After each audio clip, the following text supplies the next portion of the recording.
recycle about half of it. And of the remainder, we recycle half.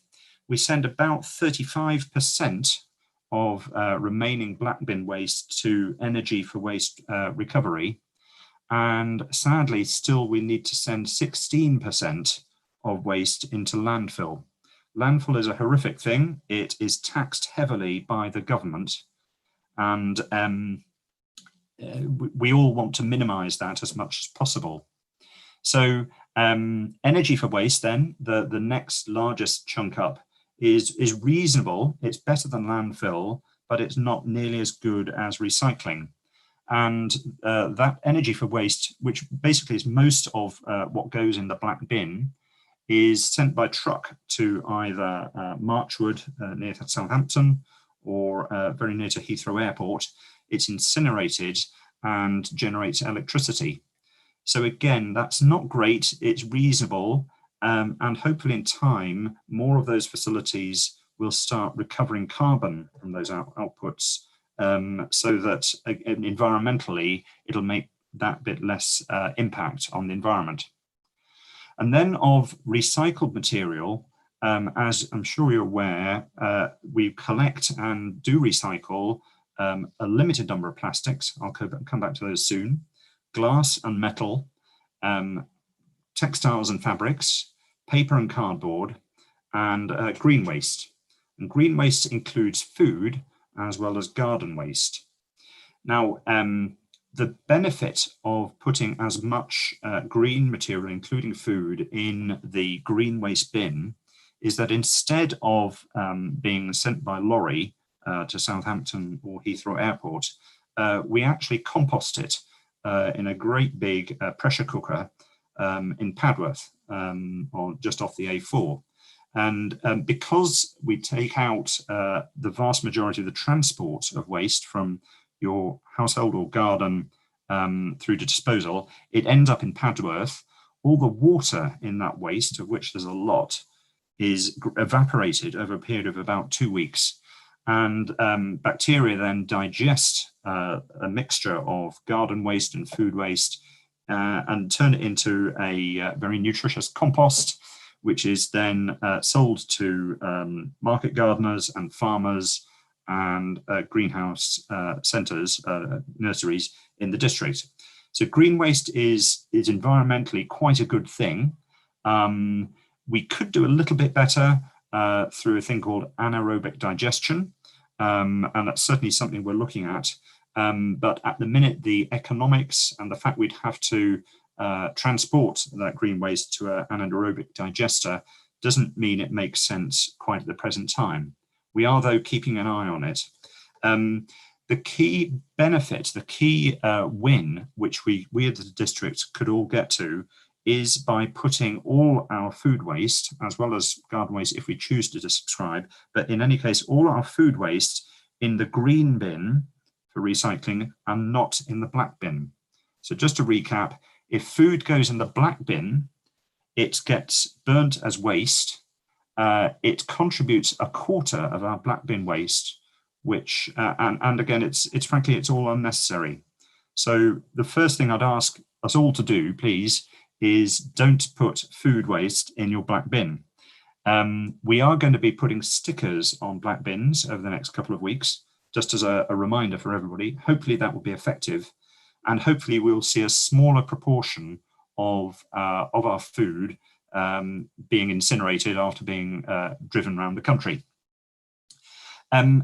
So that's touching a little bit on green waste and why it's good, because we were able to dispose of it very locally. The next subject, which is very, very topical, and I'm sure there'll be, if there are questions on this, is plastic waste.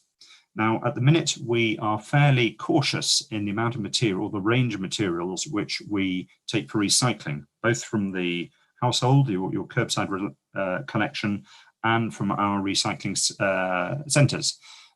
We recover two types of the many types of plastics.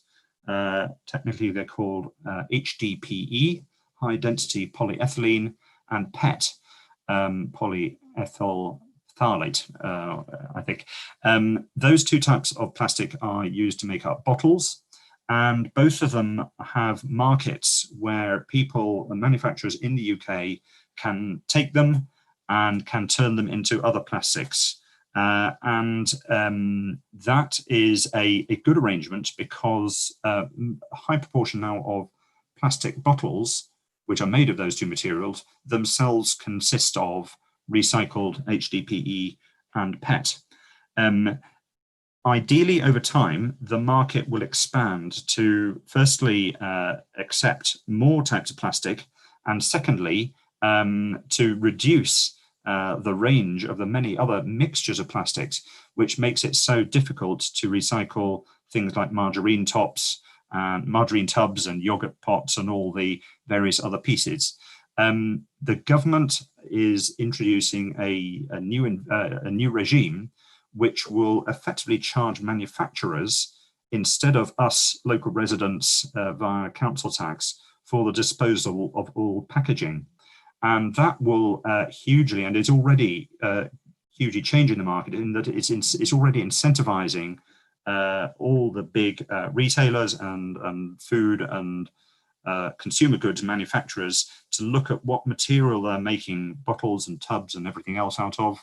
You will have seen, for example, some substitution of plastic through looking at new starch-based films, and certainly reducing the range of plastics which are used in essential packaging, such that those which remain can be recovered. We are, again, quite cautious about the range of materials we take for now, and I am aware various other councils do take more things, like, for example, margarine pots.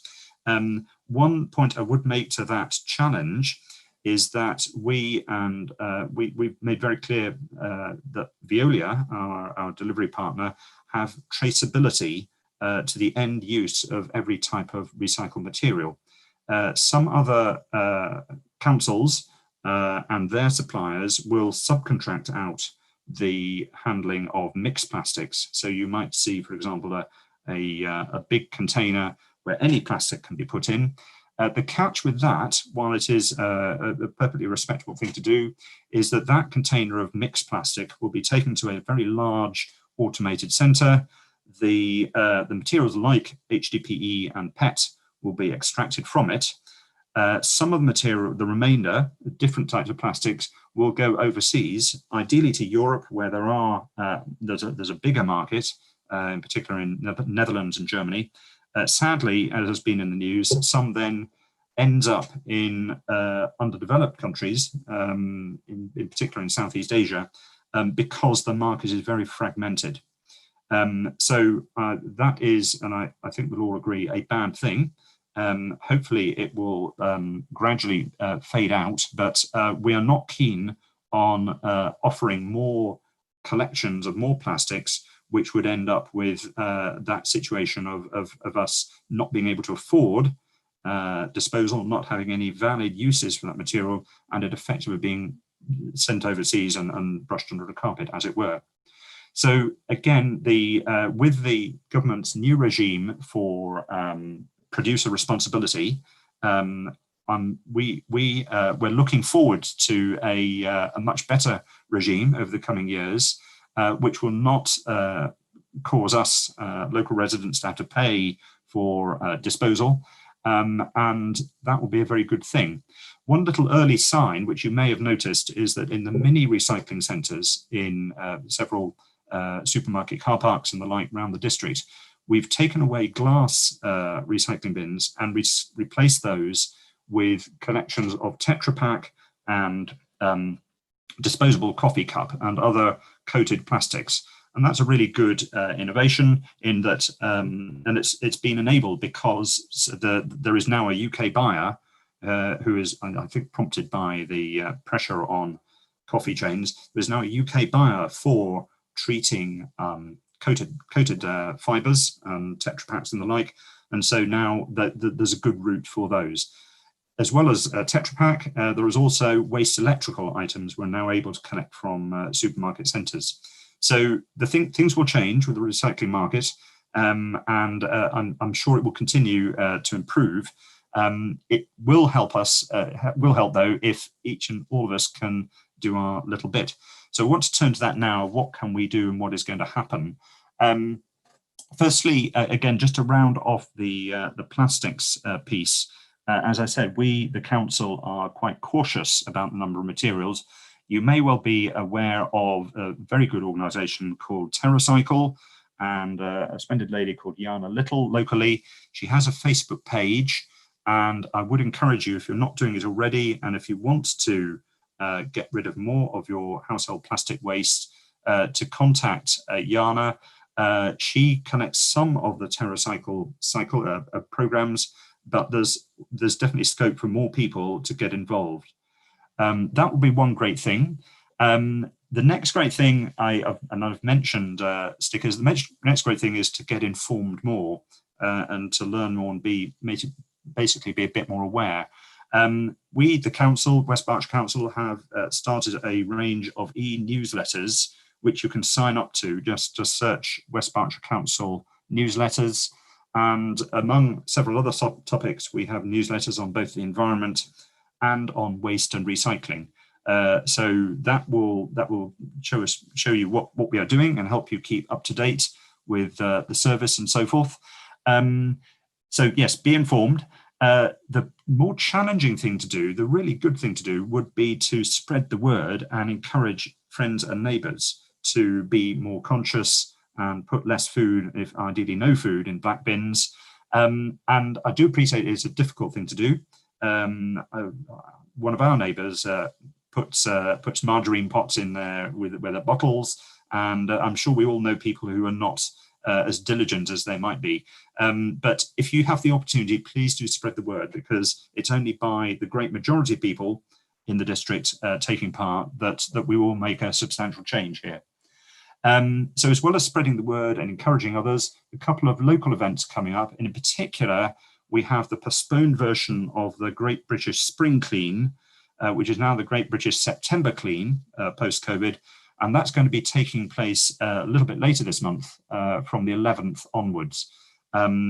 As in previous years, that is implemented through a series of groups, maybe organised by parish or town councils, and other groups and we, the council, provide gear, picking sticks and high-vis jackets and bags and the like. But that'd be great if there was a really good turnout for that, and it's made a huge improvement to the environment for all of us in previous years. So get involved, please, get informed. Don't put food in black bins. Those are the key asks from me that I hope we all can do. So, having said all that, I see Vanessa has put a few questions up on the chat, and I'll rattle through those. First one is, can we use kitchen roll and tea bags going to keep the green bin? In short, kitchen roll, no thank you. Tea bags, yes please. Tea bags will are nice, and the material is nice and fine. The tea within it will compost, and the bag material is fine enough that it will get lost and disintegrate within green waste. So again, no thank you to kitchen roll, yes please to tea bags. Question 2. I know businesses don't recycle very much of their waste materials due to cost. Why pay for recycling when they can just put it in the black bin? And how can we improve this? I think that is, well, if it is referring to businesses as in supermarkets and consumer goods manufacturers, actually I'd challenge that. I think they are hugely incentivized because it means money for them. They are steered by the market, and as I said earlier, the government is changing the rules of the game so that producers will ultimately be responsible for bearing the costs of recycling. If that's what you mean, I hope it will change. It is already changing. In fact, I know in my day job, I was working for one of the big supermarkets, and there's a huge amount of work behind the scenes going along to reduce or make more materials more recyclable, so that we, the end consumer, can get them into the right channel and that to be disposed of properly. So it is happening. We all do need to, again, be conscious. Taking part in TerraCycle actually is a very good way of prodding manufacturers, because they ultimately fund TerraCycle, and they're effectively paying for the disposal of the hard to recycle plastics. So again, please do sign up with the Newbury and Thatcham plastic-free Facebook page. Then question 3 from Katie Smith: do you know what happens to the plastics collected in big bins at Sainsbury's at Calcott? As this is our only option for yogurt pots, etc. So I do know at a high level that Sainsbury's do take the likes of yogurt pots after going through a very expensive sorting process. The plastics, polystyrene, for example, which cannot be disposed of in the UK, is actually sent to Germany. And yeah, that's where it goes. Sainsbury's are a big enough business, as are the other big supermarkets. They can afford to take materials overseas. It is, I suspect, a net cost to them. And in terms of the overall environmental footprint of that, obviously bearing in mind that lots of things travel lots of miles, it is good but not ideal. So it can be, yogurt pots can be recovered, but again, that yogurt pot will do an awfully long journey after you've eaten the yogurt from it, if it goes into the Calcott recycling. Question 4 then from Leslie: I'm in Hampstead Norreys. Where is the nearest Tetra Pak collection? I'm fairly certain that, well, talking off the top of my head, I'm fairly certain that if you went to the recycling page on the council website, you will see exact details of what mini recycling centre collects what.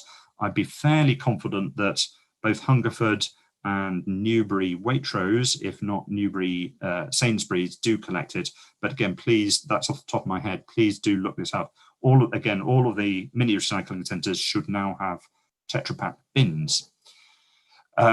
Question 5 from the West Berkshire Climate Action Network. I understand what you're saying about the plastics market. Interesting to note that Oxfordshire is handled by Veolia, and they take all the different types of plastics.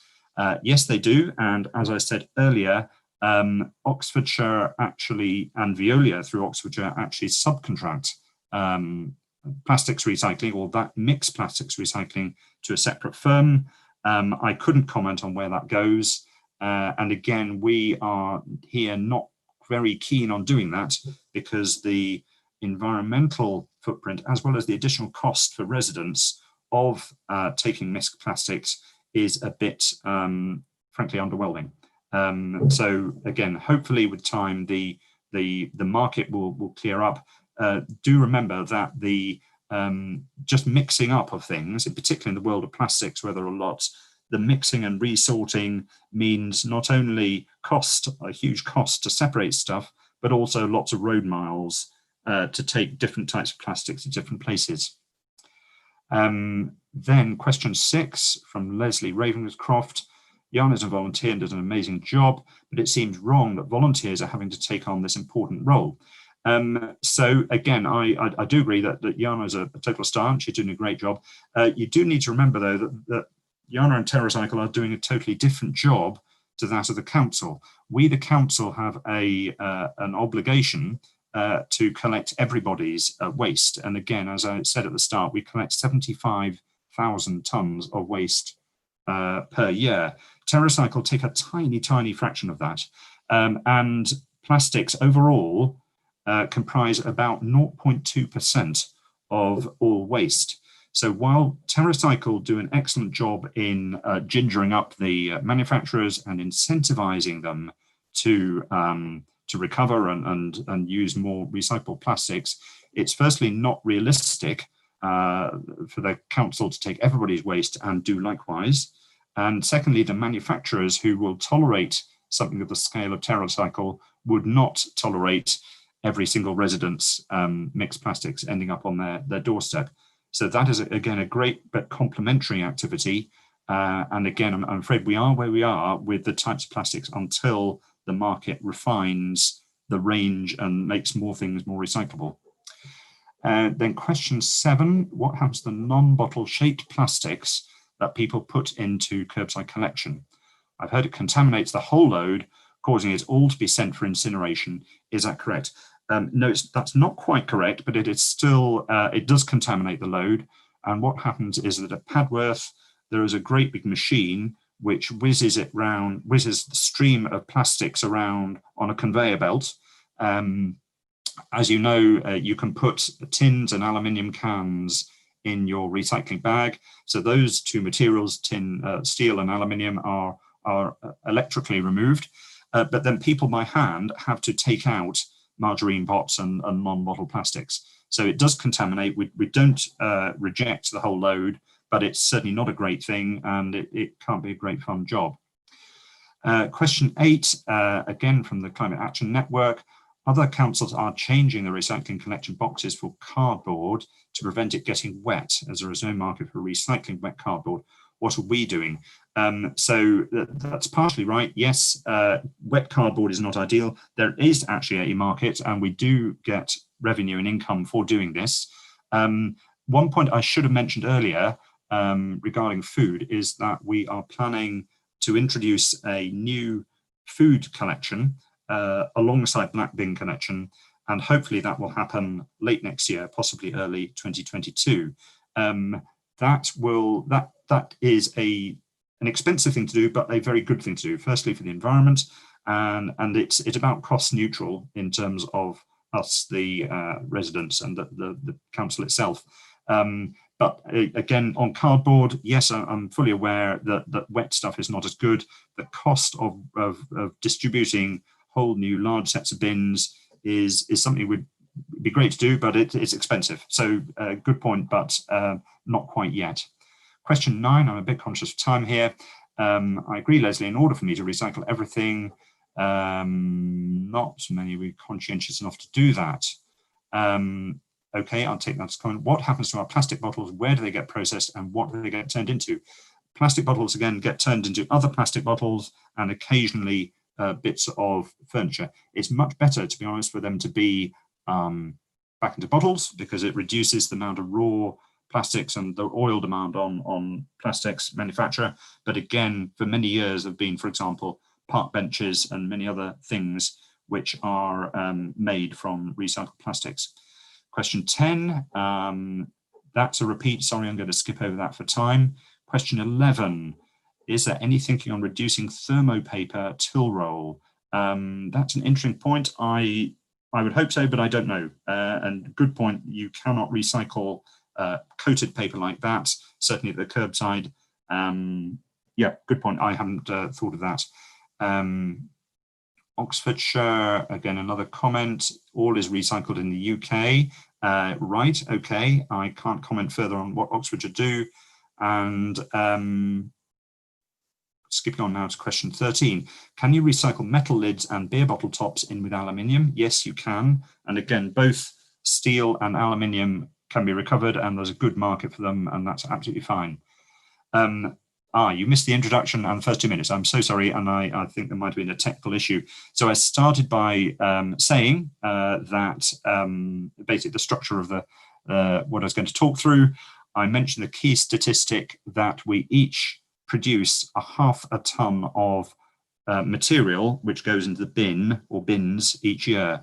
That is a large amount, and West Berkshire is one of, we individually, we as residents, produce, we're at the higher end of waste generation per person per year.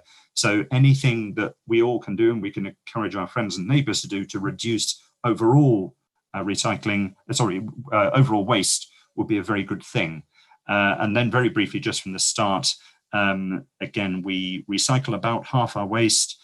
We send 34% to energy for waste recovery, and we send 16% to landfill.